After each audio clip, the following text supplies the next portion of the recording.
Please welcome the AFI Conservatory Class of 2019.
Ladies and gentlemen, the President and CEO of the American Film Institute, Bob Gazzali.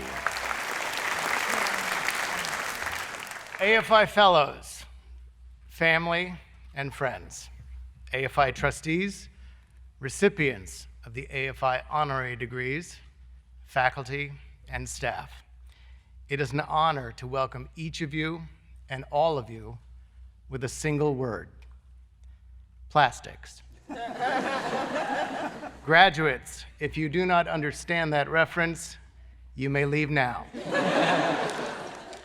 For others confused, you may Google the graduate as we continue. Plastics. It is a word that means nothing, and yet it means everything in its nothingness.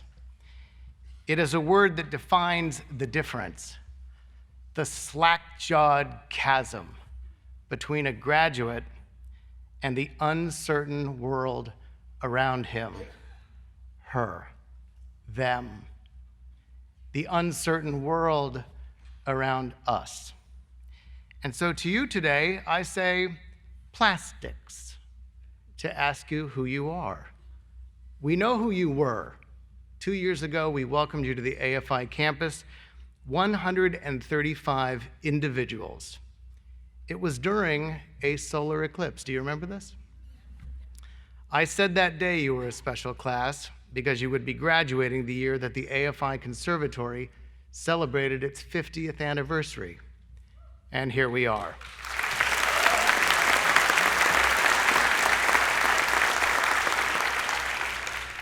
Individually, your lists of birthplaces reads like the index of an atlas. Alaska, Athens, China, Russia, Israel, Iran. You arrived with educations that range from Harvard to I don't think you went to college. A cello player, a veteran with 2 tours of duty in Iraq, and an employee of the Stiletto of the Month Club. And now you are here, still individuals, but one, at your commencement. It is a word that marks the beginning of something. But what? Plastics? Likely not. But that feeling of alienation, that uncertainty, likely remains, and it should. For the search for certainty is a lifelong quest in 3 acts. Act 1, people are young and they are certain. We call it ignorance. Example, I was 10 years old and pontificating about the deep meaning that can be found in film. 10 years old, I was quoting Willy Wonka and the Chocolate Factory, the Gene Wilder version. There's a scene where he asks the children to lick the fruit-patterned wallpaper. He says the strawberries taste like strawberries and the snozberries taste like snozberries.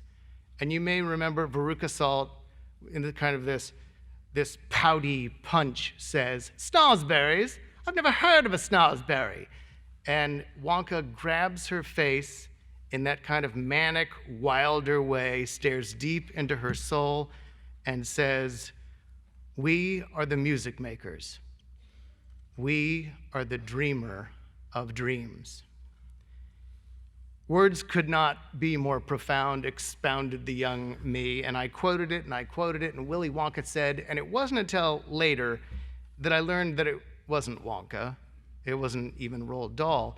The words were from a poem written in 1874 by Arthur O'Shaughnessy. You likely knew that. I didn't. You see, I was young and I was certain. Act 2, we live, we learn, we know better what we are certain of and what we are not. For example, today I am certain we are here today. I am certain we are here for you, fellows. I'm certain that your families are proud. I am certain that your American Film Institute believes in you. I am certain you do not like all of your classmates. It's okay, because you found a way to collaborate. And in a world where we are increasingly defined by how we are different, that kind of collaboration is certainly worth celebrating. Act 3, in this final act, you embrace the certainty that life is uncertain. Which brings me back to you, the storytellers, who give us hope, who tickle us, who torture us, who lift us up and then set us down gently, there in the dark, bathed in the light of your work, certain of our common heartbeat. This is your talent. This is your gift. For you are the music makers, and you are the dreamer of dreams. And you can quote me on that. Congratulations, graduating class. Let's begin the commencement exercises of 2019.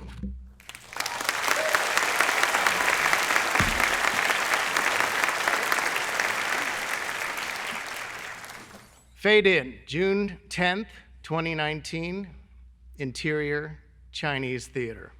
When the doors first opened here in 1927, these hallowed halls were referred to as the Temple to the Talking Picture. It has been a place of commencement for some of the world's most beloved motion pictures. The world premiere of King Kong, 1933 version.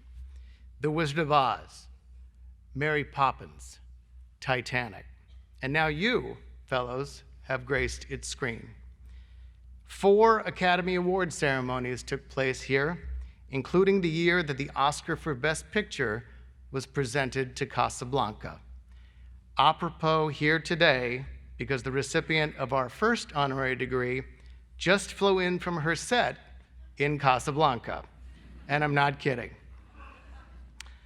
To introduce her, I can say for certain that I would not be standing here were it not for this woman.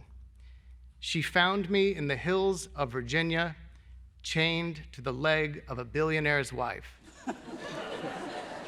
And that's only a slight exaggeration. But she believed in me. And it's a gift that lasts a lifetime, far beyond the boundaries of AFI, where she served as president for 28 years. And for her accomplishments across this extraordinary reign, the trustees of the American Film Institute bestowed upon her an AFI honorary degree for service to the Institute.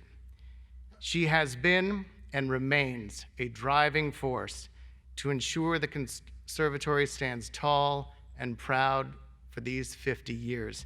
Ladies and gentlemen, AFI President Emerita, Jean Picker-Furstenberg.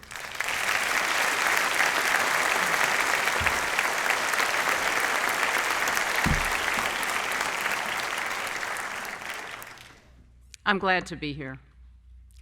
The first time AFI presented honorary degrees, it was 1989, 30 years ago. I've been to all of these 30 commencements. So I'm here today with great pride as we celebrate the 50th anniversary of the conservatory. And I'm particularly proud to be here on behalf of Lesli Linka Glatter.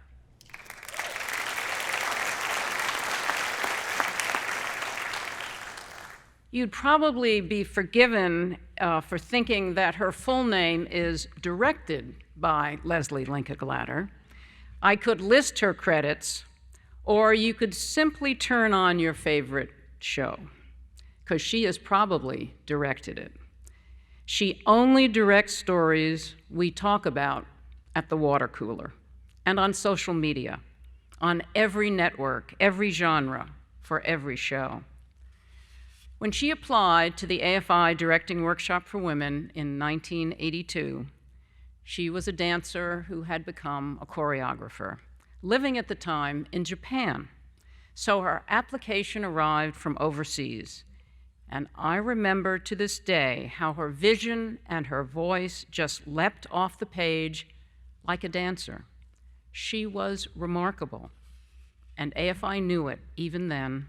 And it wasn't long before she proved us right. Her film, Tales of Meeting and Parting, went on to receive an Academy Award nomination.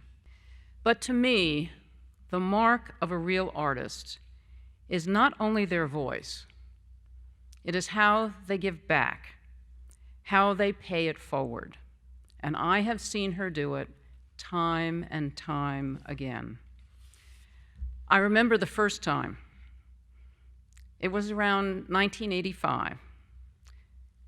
She came to Washington, D.C. to testify before Congress and the National Endowment for the Arts for funding to support women directors. Lesli believed so passionately that she was flying out to join us to strengthen our story. But her plane was late, and then it was canceled. And this is right out of the movies. She hopped on a milk run plane, multiple stops, stopping, but always ready to get where she needed to be. Nothing would stop her, and nothing ever has. She's continued to be an advocate for representation at the AFI, at the DGA, the Academy, Sundance. Over many years, she has taught the best class at the Directing Workshop for Women. When I think of Lesli and her three names, these are the words for her that come to mind: curiosity, courage, compassion. She's got this combination that forms her character, and it's no wonder when you look at the list of her collaborators. Steven Spielberg, Judge Apatow and Paul Feig, Amy Sherman Palladino, Matthew Weiner, Aaron Sorkin. Everyone sings her praises. They admire her for her vast talent, but they love her for the person she is, and so do we. Therefore, it is my honor to bestow AFI's Doctorate of the Fine Arts upon Lesli Linka Glatter with a reading of the official citation for 2019. You were born in Dallas, an aspiring dancer and choreographer whose gifts got your foot in the door of the creative community. It was at the AFI Directing Workshop for Women that you found your calling, first proving your extraordinary potential when your AFI film earned an Academy Award nomination. You have held the torch high for change in the industry through hard work, passion, and talent. You are an artist in this modern renaissance of storytelling, and directorial credits are vast and varied, from Twin Peaks to Freaks and Geeks, from The West Wing to The Newsroom, from Weeds to The Walking Dead, and your work in shepherding series like Homeland and The Leftovers has established yours as an essential voice in defining the modern entertainment landscape. You are not only a force of integrity and talent, but also a heroic advocate for young storytellers for whom you have helped to illuminate a path toward a more colorful and diverse future. Ladies and gentlemen, Lesli Linka Glatter.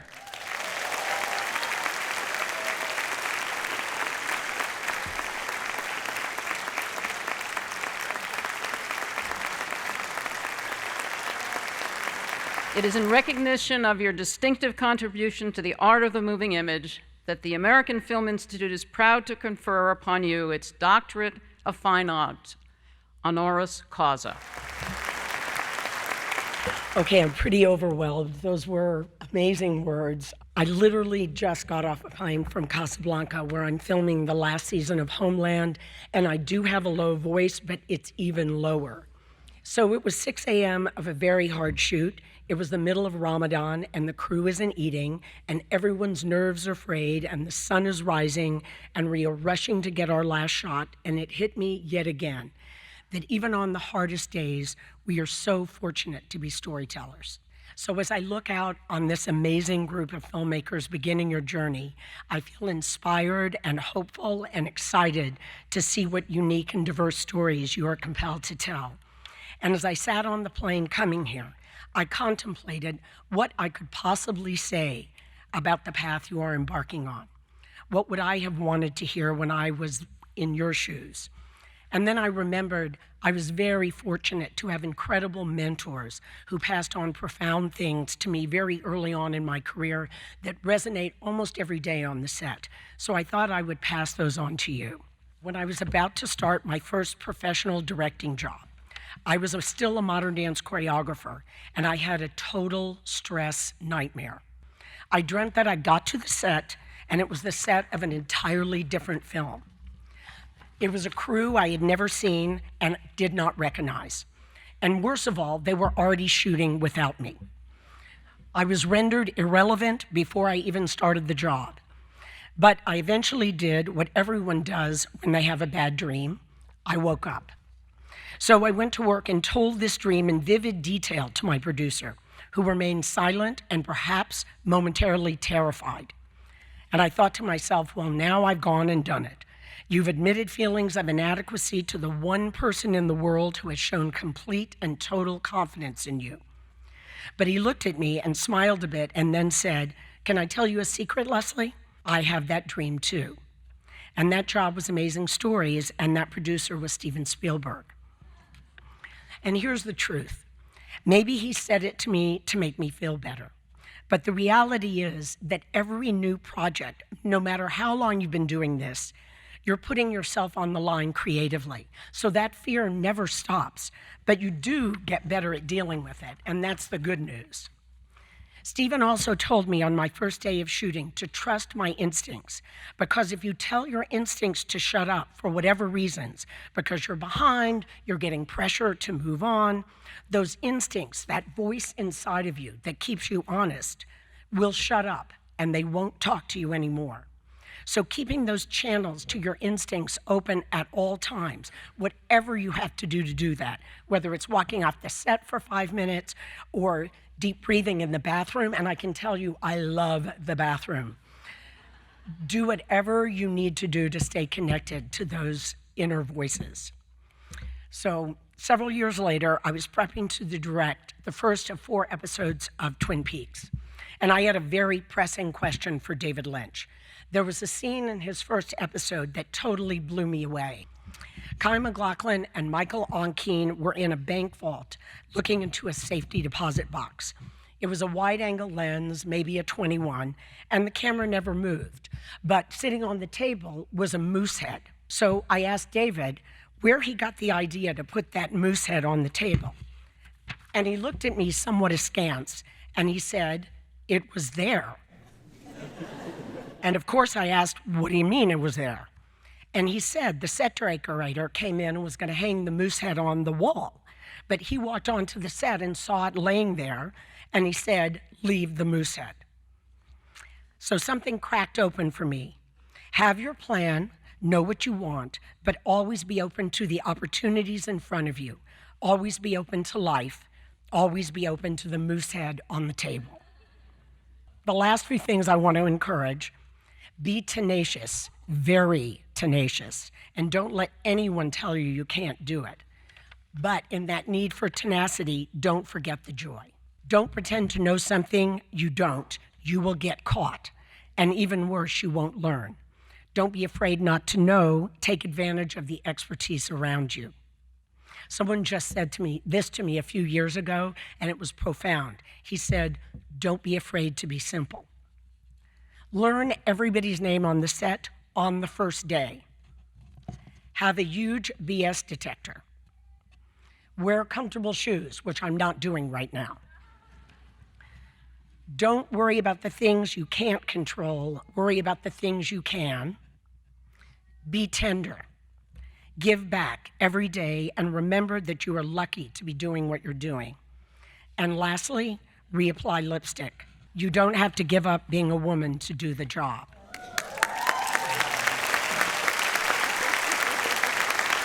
So it's not easy to be a director. It's not for the faint of heart. But it shouldn't be harder for our daughters to direct than for our sons. It should be an equal playing field, equally hard for everyone. And I remain hopeful that equal playing field is actually something that we will see in our near future, where a director is just a director, not a woman director, not a man director, just a director with a story to tell. It's an extraordinary time to be a filmmaker, whether you're making a theatrical film, TV, premium cable, streaming.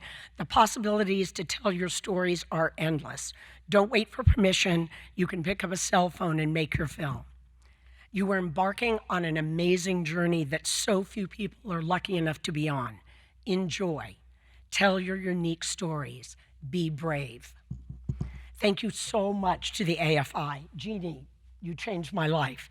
To all of my mentors, to all of you, I'm so very grateful. Thank you.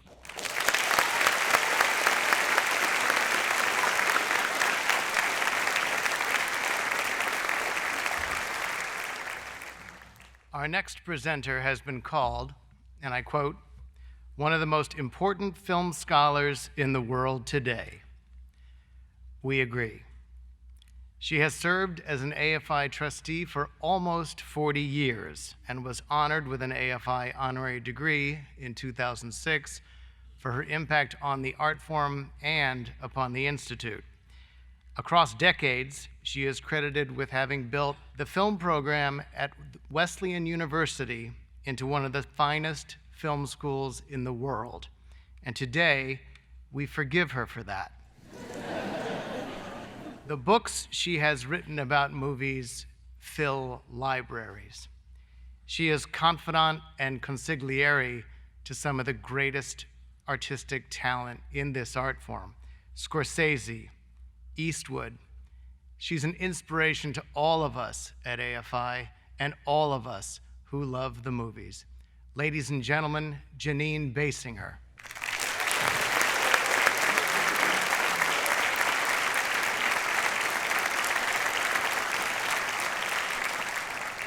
And I have sensible shoes.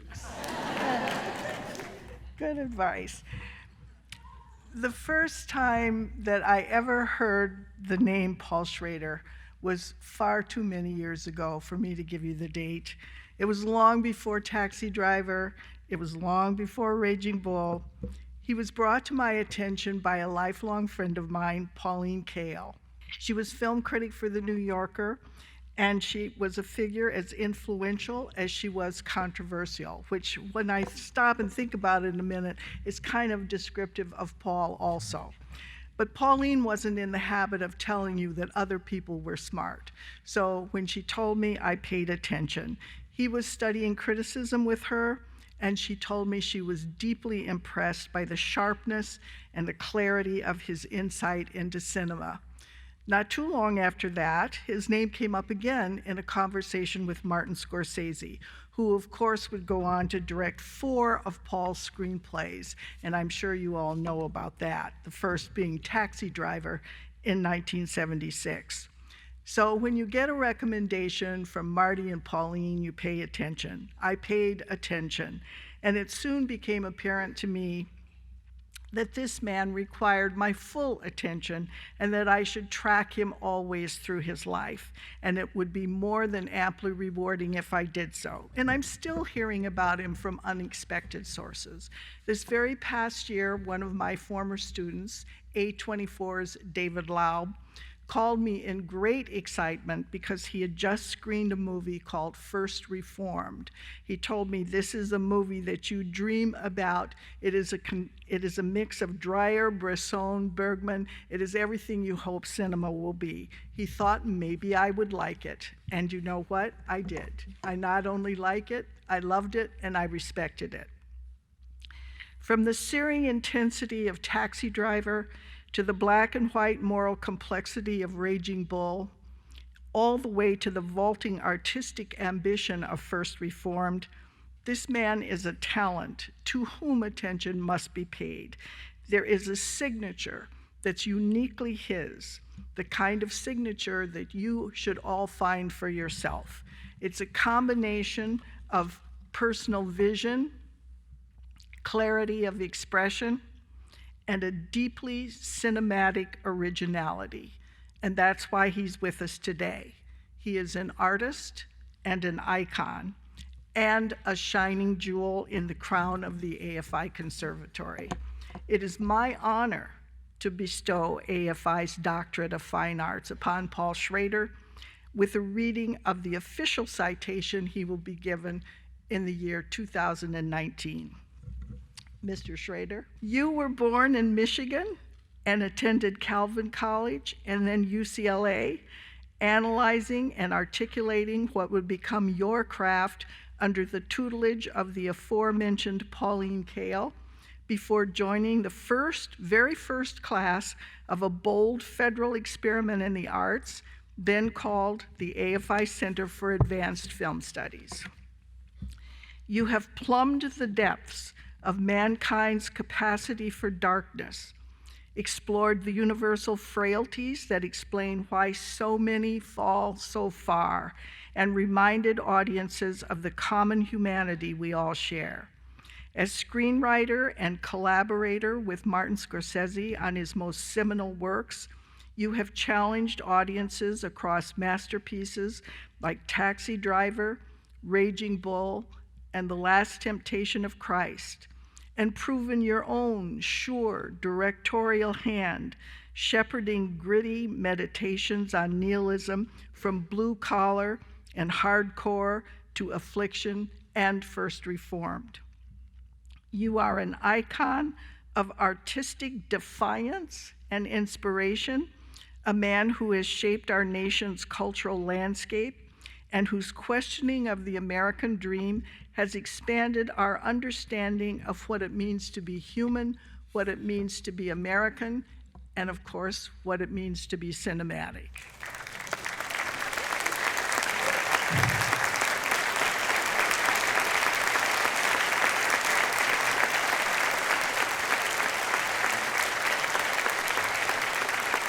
It is in recognition of your distinctive contribution to the art of the moving image that the American Film Institute is proud, and I am proud, to confer upon you its Doctorate of Fine Arts, honoris causa.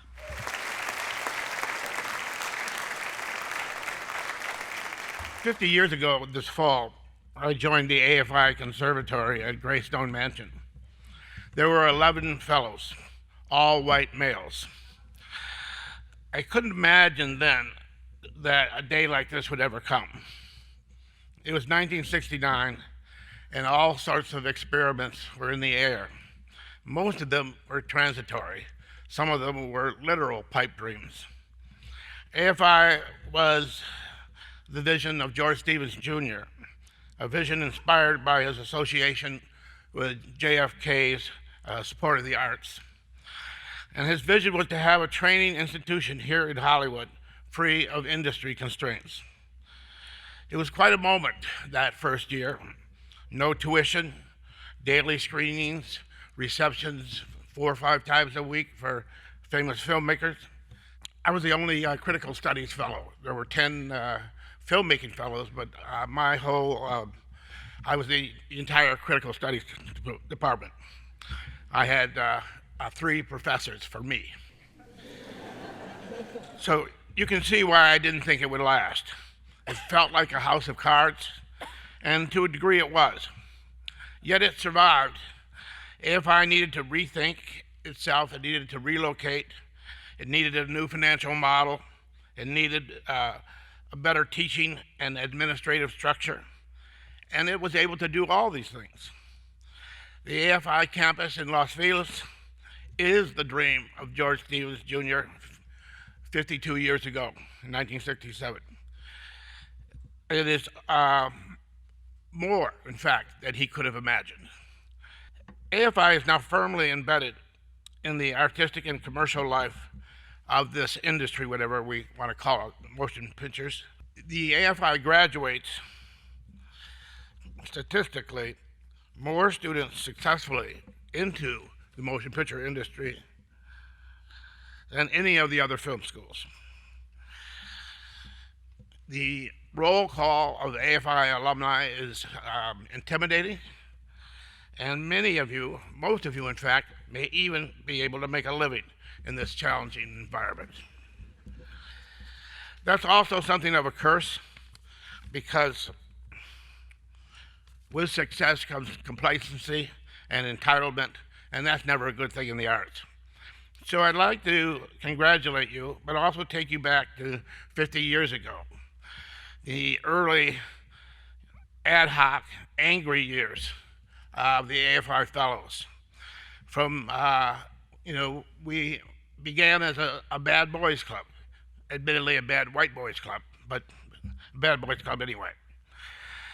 And the year before, I had joined UCLA Film School, and the head of the department at UCLA, Colin Young, was engaged in a bitter battle with the new Reagan administration and the Board of Regents, who were seeking to cut back support of the arts. And he addressed that opening class with this line, I wrote it down and sent it to my brother. He said, "Being the anarchist division of the university, we are open to more criticism than most. We do not have the comforts of some of the departments, such as history, where you can study revolution and not foment it." Wow, that's the head of the department talking about fomenting anarchy in his department. 2 years later, he was gone. But I took something from those years, something for which I've always been thankful. You don't only have to play their game. You, of course, have to play it. But you can also play your own game. It's not enough to be successful on their terms. You need your own terms, It is possible to use your imagination, your determination, your calculation, your steadfastness to pierce through society's protective veil and create something of unique value to society and, importantly, to yourself. That's the ultimate obligation you owe yourself, and it can be done.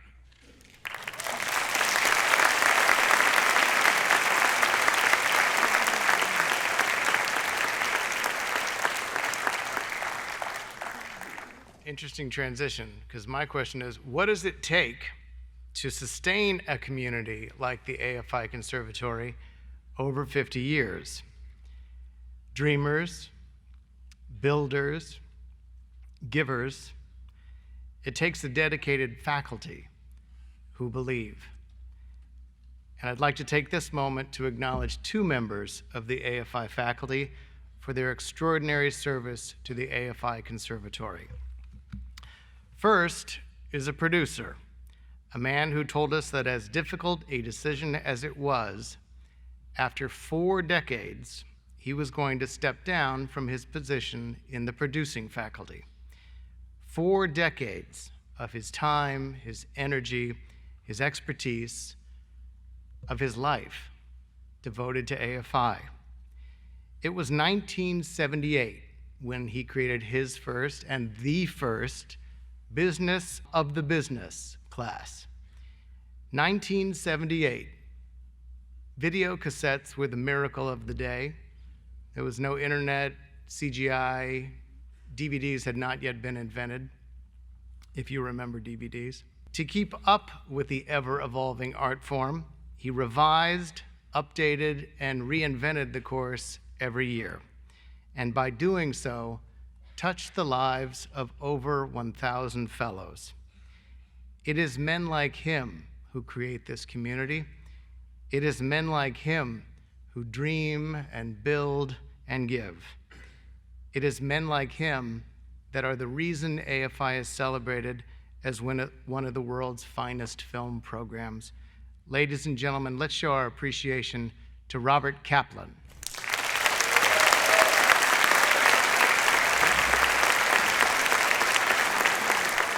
With appreciation and gratitude, the American Film Institute proudly recognizes the contributions of Robert Kaplan for his support in educating the next generation of storytellers, presented on this day, June 10, 2019.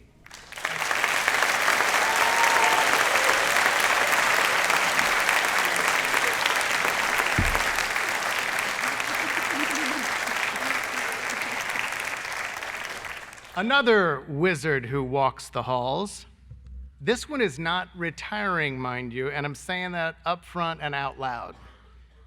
But when I learned this year marked his 25th anniversary of service to AFI, I wanted us all to pause and to appreciate the gift given us.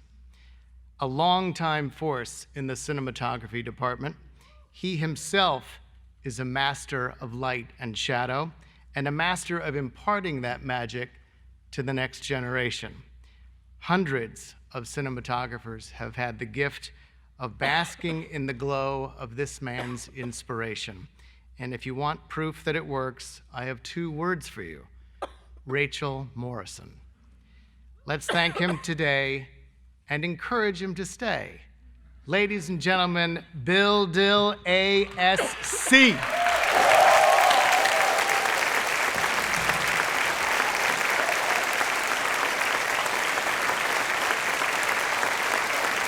It is with appreciation and gratitude that the American Film Institute proudly recognizes the contributions of William E. Dill for 25 years of service in educating the next generation of storytellers at the American Film Institute Conservatory, presented on this day, June 10, 2019. Thank you, sir.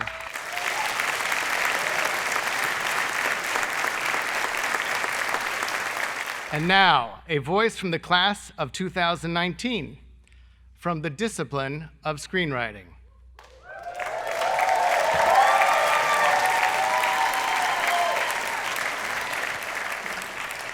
It was she who worked at the Stiletto of the Month Club. I'm serious. This is where great stories come from. Her story starts in Berkeley, California, moves to St. Louis, then a BA from UC Berkeley in city planning. Watch out, production designers. And an MA from the University of Chicago in social services. She told me that she could pursue social services by writing papers that would be read by 10 people. Or she could strengthen a voice that speaks to millions through art. How lucky for us that she chose the latter. Ladies and gentlemen, Marina Kato Hogue.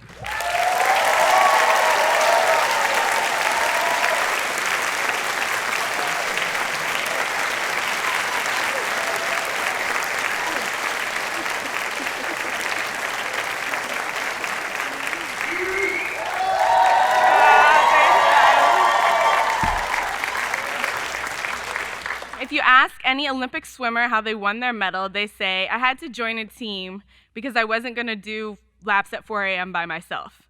So if you want to know about the future of the film industry, you can read The Hollywood Reporter. But I wanted to do something different for this speech, which is to tell you some fun facts about my wonderful team, the class of 2019.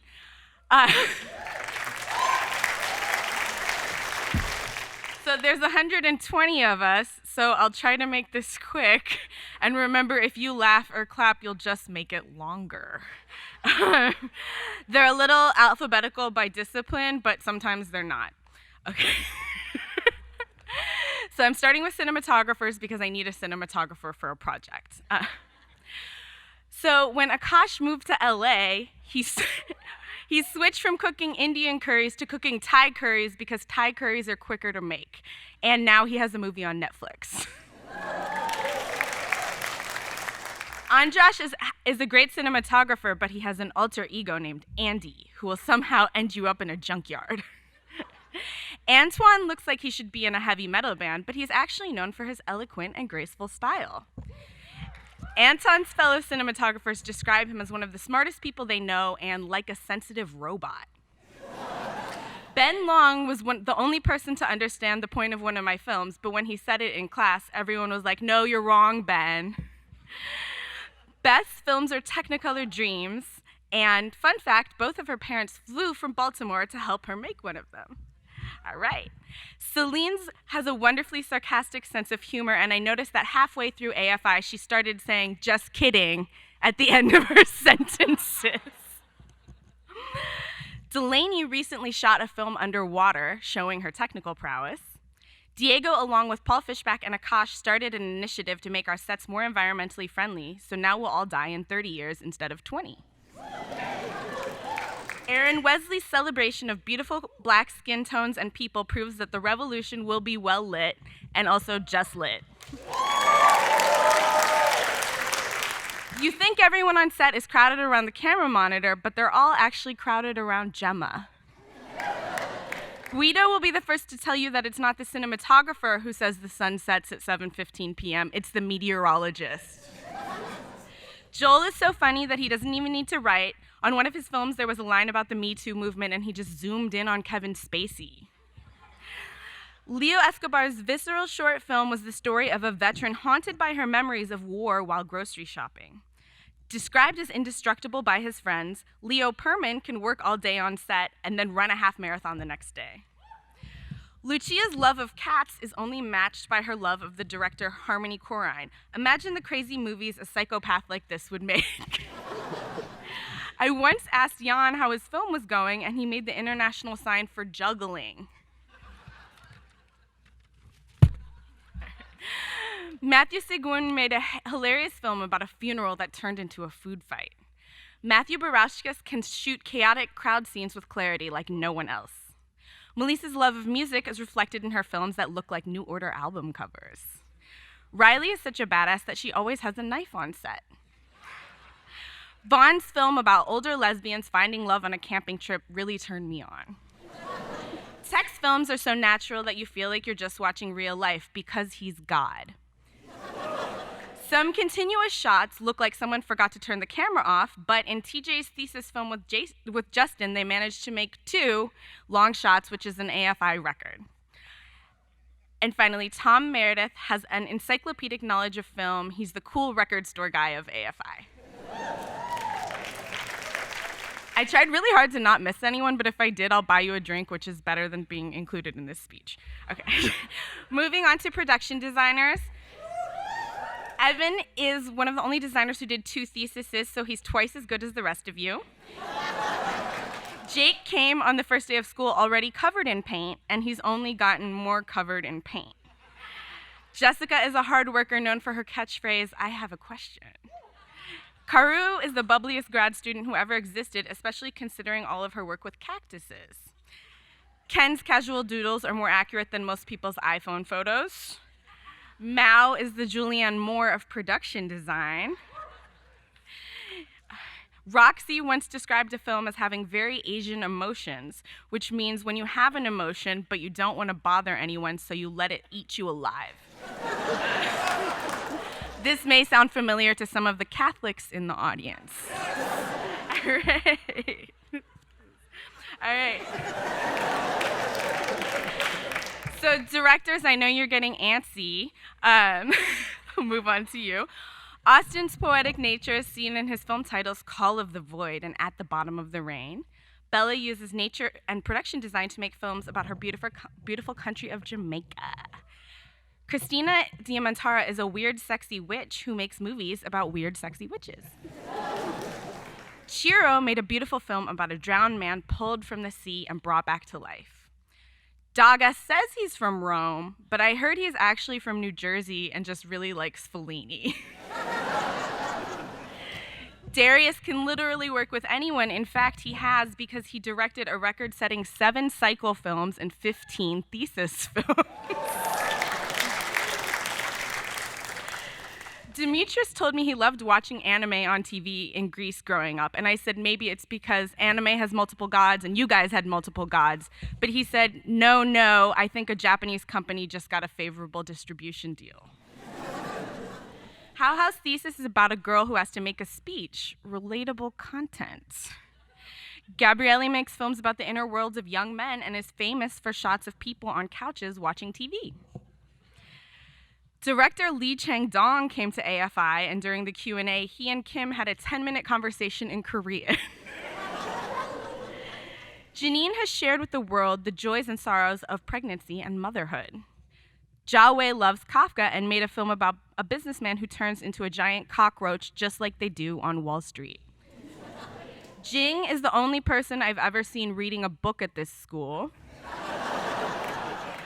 Yo-Yo's movies have the most amazing long contemplative shots and bangin' wallpaper. JP, I really wanted to get tips from your parents because you're such a good person, but on the flip side, you also make terrifying horror movies. Joao and I bonded over how much we hate poverty porn, which is not porn, it's just movies. It's movies about working class people. It's like, it's so tragic. And then we tried to make a film that would be the opposite, the story of an undocumented girl who evades ICE by transforming into a mermaid. Justin's sci-fi films are both fascinated with new technology and its moral implications. Natalie got on stage one of the first days at AFI and said, I want to make movies about survivors of sexual assault. And I almost cried because you never hear people be that brave on stage, and especially now or especially 5 years ago. Nicole directs like a general going into battle, but also manages to be a very nice person. The award for Best Networking goes to Portland, who drew caricatures of our guests and then gave them the pictures as a way of introducing herself. The first time I saw Chiyu, she was pitching a film about Jeffrey Dahmer, and her leg was bleeding because she had fallen off her bicycle on the way back from Mass. Quinn makes horror movies and is also making a documentary on the most horrifying thing of all, California wildfires. RJ is known for his precise style of directing and his precise style of beard trimming. Samir's voice is so calming that I wish he had his own YouTube ASMR channel. This is Samir. We're going to make a movie. Tracy takes inspiration from her favorite director, Wong Kar-wai, to tell coming-of-age stories. Zara made a film at the ocean, even though she didn't know how to swim because she likes a challenge. All right. On to editors to clean up all the director's mistakes.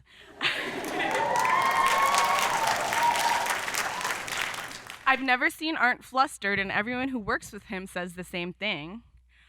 Brianna's good humor makes the edit bay feel like a sitcom about the edit bay. According to Charlie, the best way to become a good editor is to never take your headphones off. I once thought I was going to see a retrospective of the director Alejandro Jodorowsky all by myself, but I ran into Chris Tenzis there, and we watched 12 hours of Chilean surrealist films together. Christine has a truly analytical mind, so her notes aren't just, it feels too slow, but it feels too slow, like at the 3-minute mark, why is that girl talking? Farsad and his husband Graydon have the most amazing home, and I hope they adopt me. Maria loves changing her hair color every month in support of the LGBT community.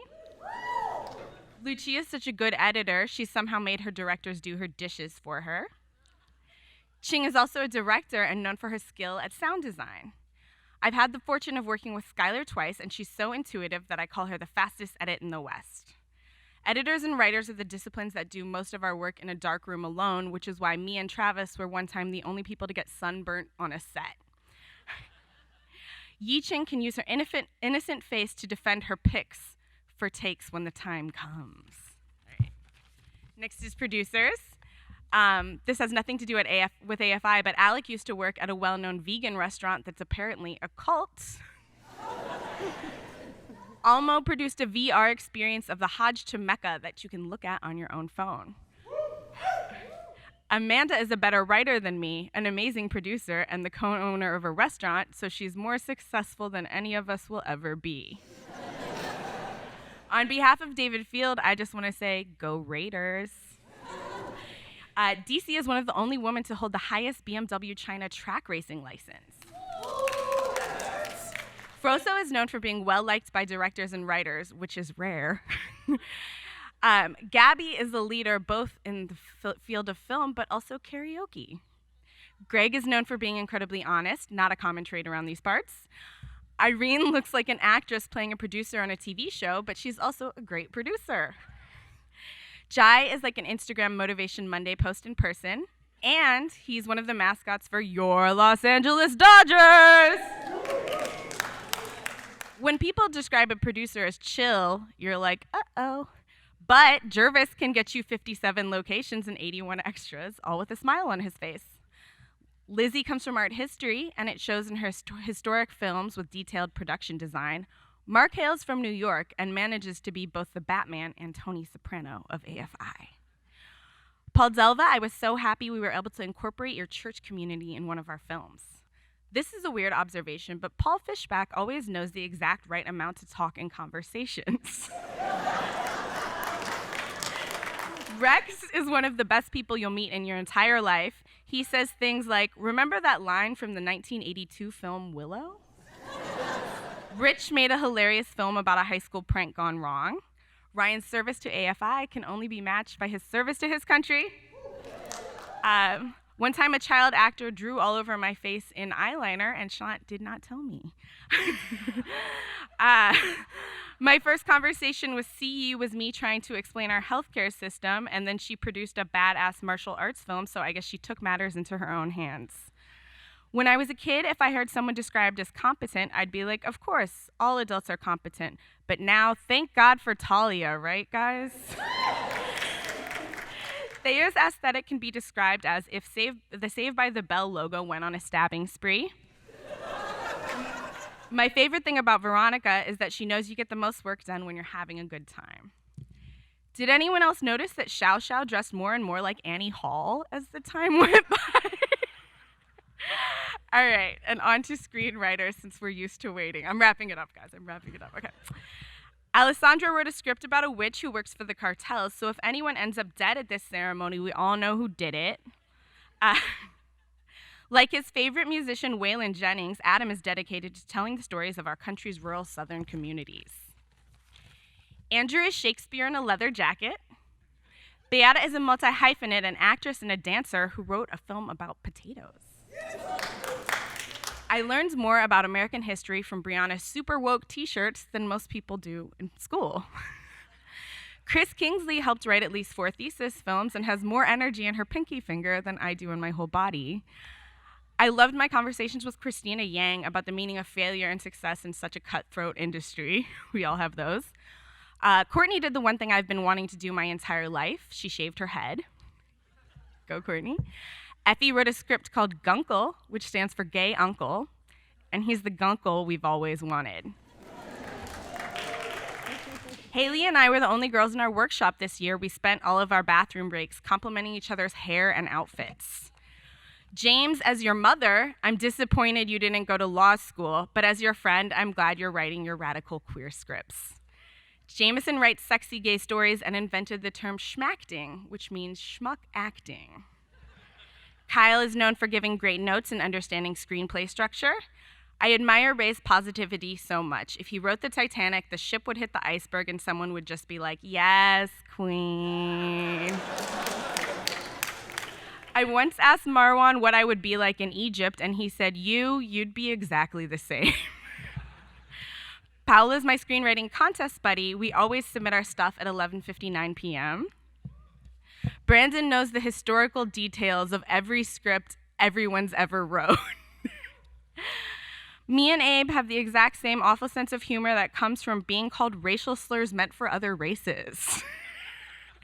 Shuan is from the most populous district of Beijing and likes to make films about being an individual in a conformist society. Dhruv is the only screenwriter lawyer I know with a wardrobe made up exclusively of Pink Floyd shirts. Patrick Mulderig is a last action hero who comes to class with black eyes from MMA training. Kenda was already an executive producer on the reality show Teen Mom, and now she's writing sitcoms set at reality shows. One time, Brittany Barber told a joke so funny that I got kicked out of class. Audrey is passionate about remembering the Armenian genocide and told me that she's able to do everything in an upbeat manner because she's a descendant of the survivors and feels privileged to be here to tell this story, as we all should feel privileged. And Erin Tobin has a background in women's studies, and many of her scripts are about non-feminist lesbians, feminist lesbian nuns, and a bunch of other terms you'll have to ask her about. And finally, Byron had one of the best last lines I've ever read of a script, which was, "We may be idiots, but this is our story." So class of 2019, I'm finally done talking, and this was our story. Thank you.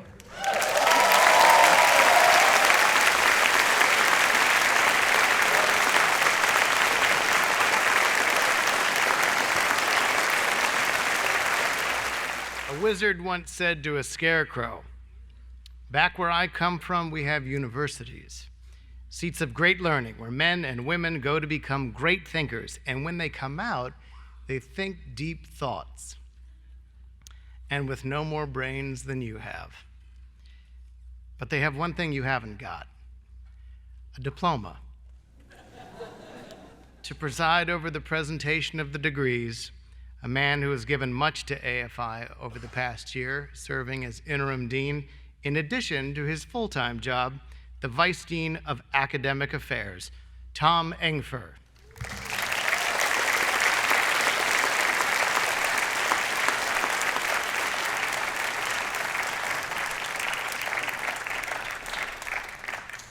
I'd like to introduce Stephen Lighthill, the discipline head of cinematography, to confer diplomas on the discipline.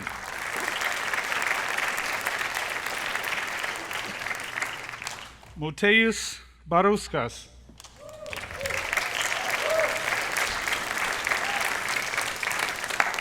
Antoine Combel. Gemma Dahl-Grossman.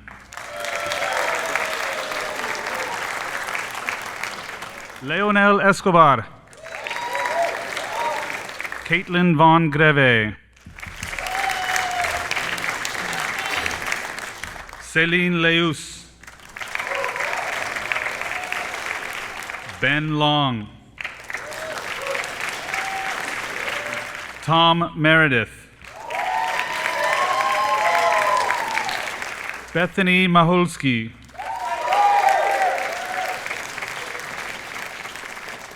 Delaney O'Brien. Leo Perman. Guido Raimundo. Akash Raj.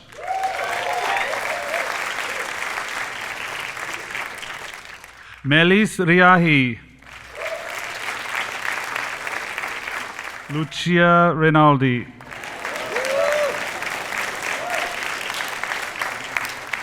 Jan Rishbeat. Andras Roder. Joel Schaefer. Matthew Seguin. Anton Shavlik. Riley Hanwei Shen. TJ Thicket. Diego Trenas Martin. Aaron G. Wesley. The cinematography class of 2019.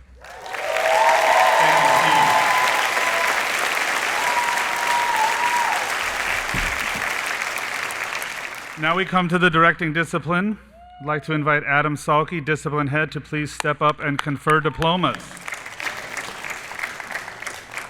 Ciro Apicella. Juan Pablo Arias Munoz.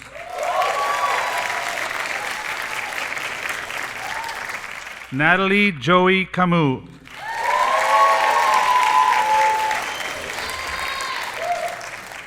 Jaiwei Cheng.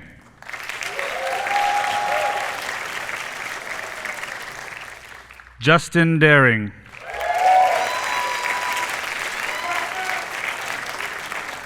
Emanuele Daga.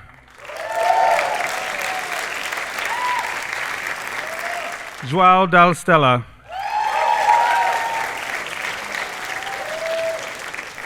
Darius Darnell Dawson.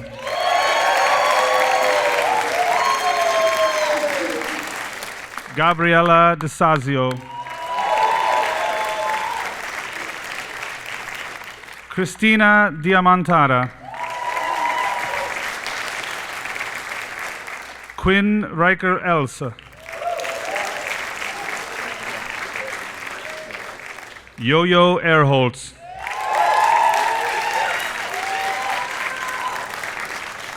Sianid Frost.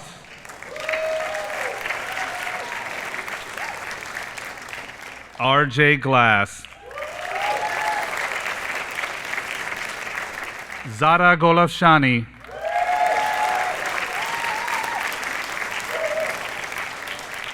Isabella Isa. Kyung Sok Kim.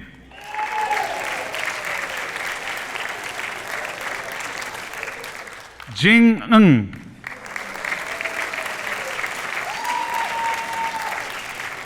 Samir Oliveros. Austin Rourke.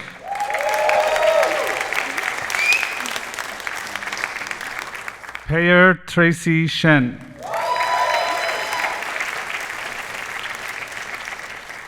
Portland Tagavi. Nicole Vandenbroek.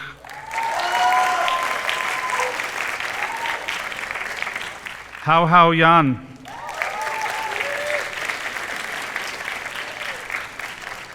Chio Jo. The 2019 Directing Discipline graduates.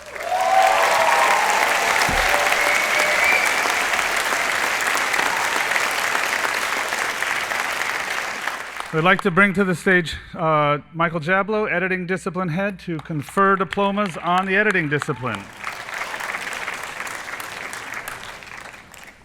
Charles Hartley Carter.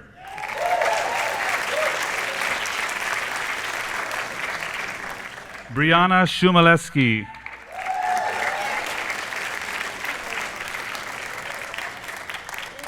Christine Douglas.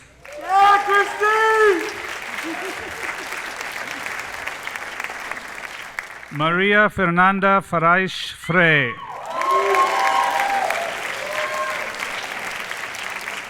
Farzad Kiafor.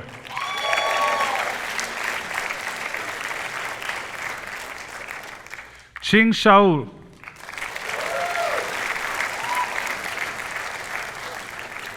Travis Stewart.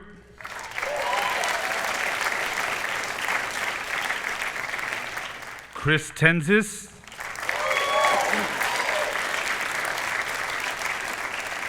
Arndt Werling.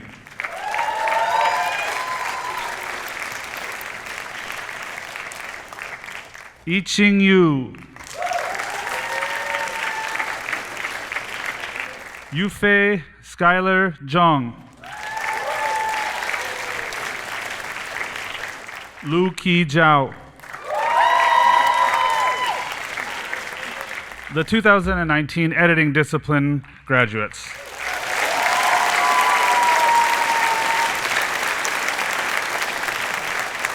Now we'd like to invite Lian Halfan, producing discipline head, to come to the center and confer diplomas on the discipline. Al-Motaz Al-Jifri.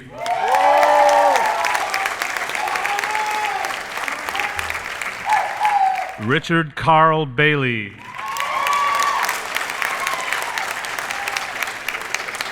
Ryan Bintz.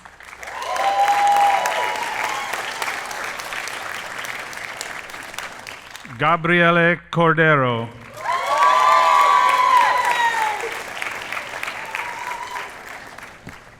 David Lawrence Field.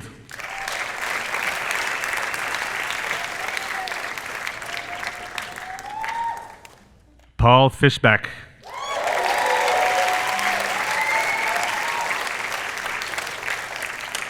Amanta Friedman.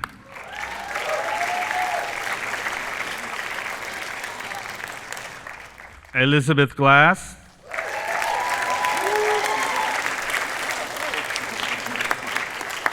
DC Quo.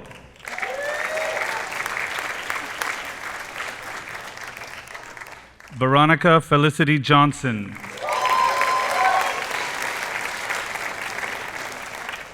Thayer Jurgens.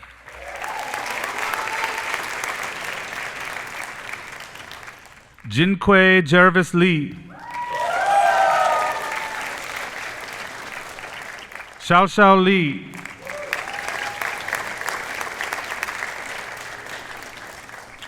Alec J. Mahon.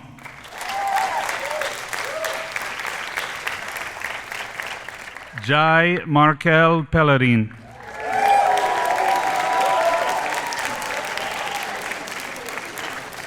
C.E. Ren.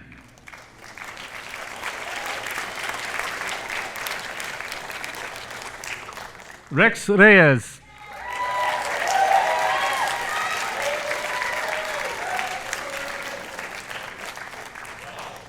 Shant Sarkorian.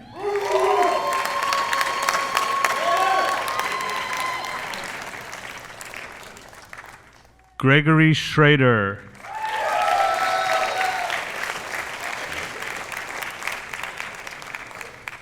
Talia Stern.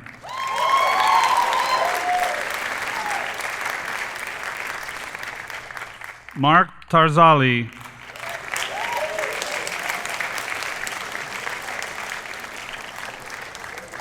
Froso Sipopoulou.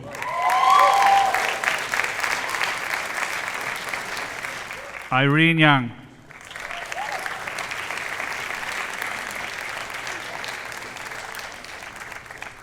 The 2019 Producing Discipline graduates.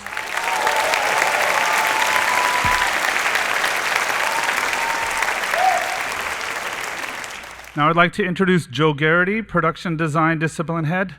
Come forward and confer diplomas to the discipline, please.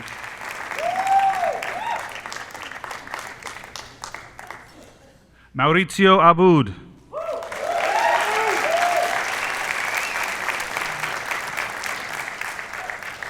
Jessica Marie Cole.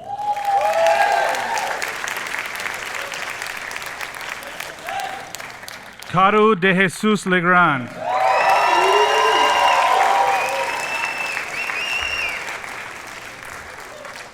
Roxy Hua.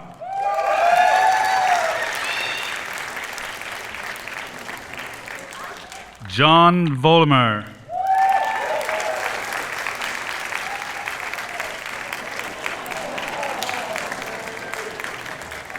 Evan Welch.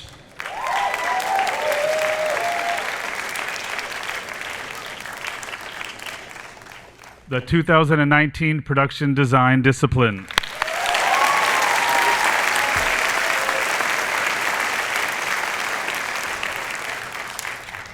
And now it's time to bring forward Anna Thomas, discipline head for screenwriting, to confer diplomas.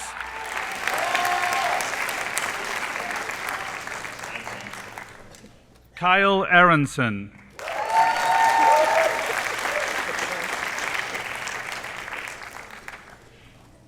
Brittany Barber.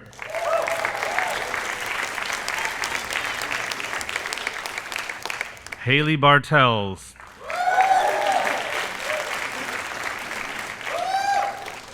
Adam Boland.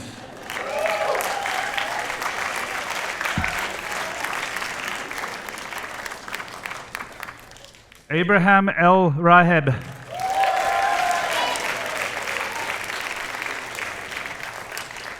Marwan Makbel.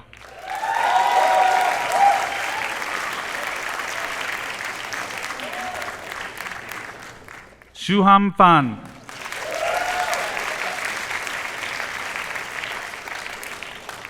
Brandon Gale.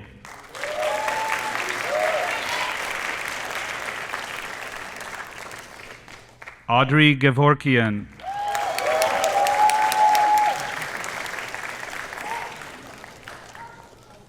Beata Helene Hariu.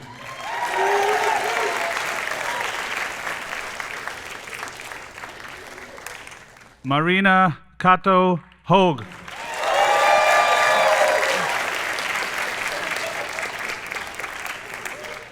Dhruv Kanungo.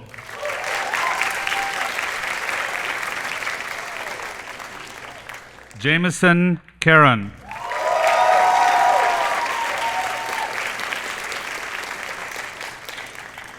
Christina Kingsley Lecoud.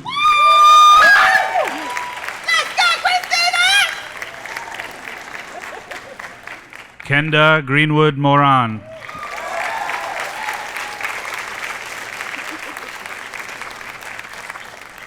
Patrick Forrestal Moderig.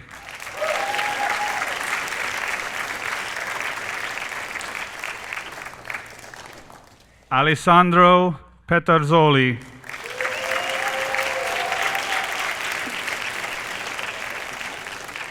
Raimundo Arturo Perez.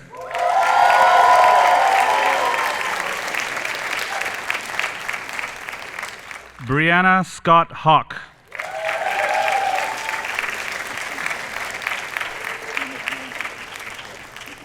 Courtney Lynn Thomas Shumway.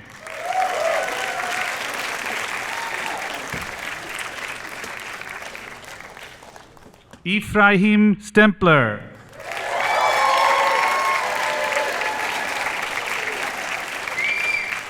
Erin Tobin.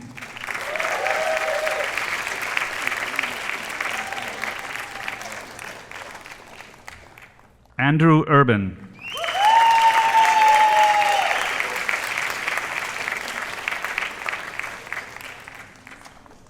Paula Villegas Soruco.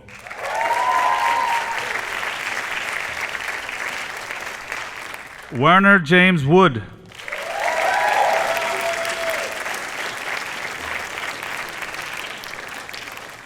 Byron Wu.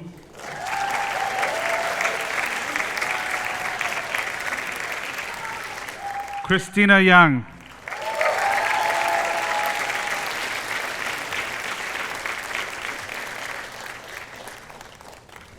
The screenwriting class of 2019.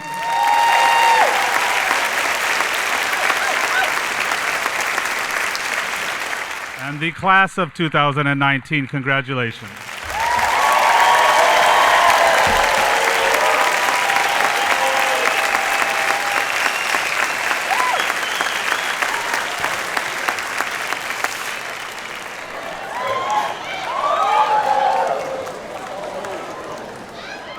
Not yet, not yet. I know, hold on. I got one official statement to say. Ready? So, in conclusion, Your Honors, by the power vested in me by the Board of Trustees of the American Film Institute and with the faculty concurring, I confer upon you the appropriate degree or certificate with all the rights and privileges pertaining hereto. Ladies and gentlemen, the AFI Conservatory Class of 2019. Cue the hat!